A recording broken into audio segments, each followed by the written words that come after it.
संध्याकाळचा गोवा सजलेला आहे हे बघण्यासाठी मी आत्ता इथं आलेलो आहे. एवढं ब्राईटनेस एवढा चांगला नाही आहे, पण तरीसुद्धा मी दाखवण्याचा प्रयत्न करतो की कशा पद्धतीनं आहे.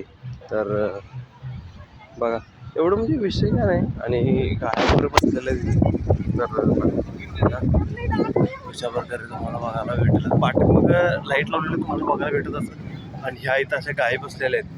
दिवसाची माणसं असतात, पण ह्या जर मुक जनावरांनी तर काय करावं. तर त्यासाठी त्या आता इथं बसलेल्या आहेत आणि तुम्हाला फ्रंट लुक दाखवतो.